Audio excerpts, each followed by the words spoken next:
नमस्कार दर्शक बंधु आसतु आज आम बिना मिल्क मेड रे खीरी तैयारी करिबा ओ खीरीर रंग बिल्कुल भोजी खीरी भली केमिति दिसिबो सेथिपाई ध्यान देबा।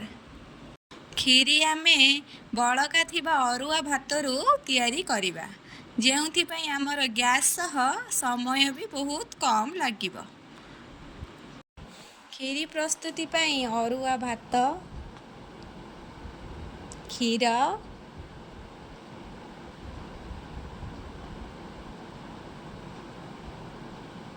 चीनी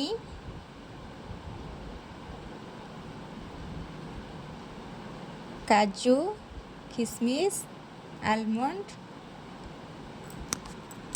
4 ରୁ 5टा गुजराती आवश्यक।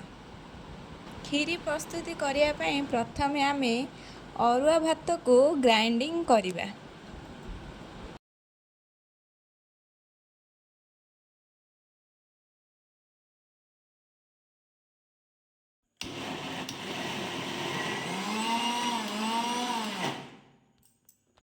तापरे गैस रे कढ़ई बसेइबा। कढ़ई गरम हवा परे तादरे किछि परिमाणर पानी दबा। तापरे क्षीर दबा। क्षीर फुटी आसिया परे सेथिरे ग्राइंडिंग करिथिबा अरुआ भात को पकेइबा ओ अरुआ भात क्षीर मिसिया पर्यंत ताको गोळेइबा। लक्ष्य दबा जेमिति खीरी पोड़ी न जीव। तापरे स्वाद अनुसारे लूण पकेइबा। अल्प क्षीर देई ताको भल भाबरे गोळेइबा। अन्य एक पात्र गरम करी सेथिरे घिओ देबा।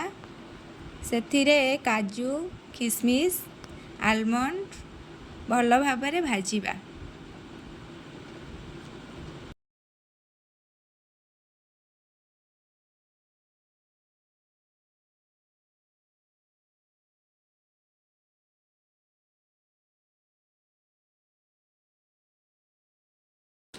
रखिथिबा गुजराती को भल भाबरे छेची नेबा।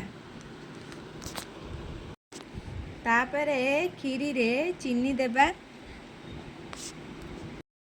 तापरे भजा हेइथिबा काजू किशमिश आलमंड को पकेइबा।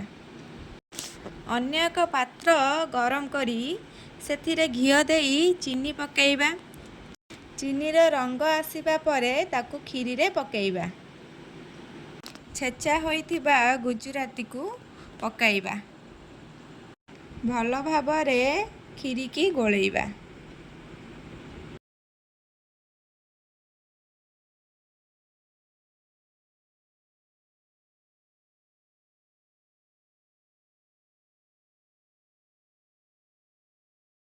देखंतु खीरीर रंग बिल्कुल भोजी खीरी भली दिसुची। आपण माने भी एई भली खीरी करी खांतु और वीडियोटी केमिति लागिला कमेंट द्वारा मते जणांतु। वीडियोटी भल लागिले लाइक शेयर सब्सक्राइब करंतु।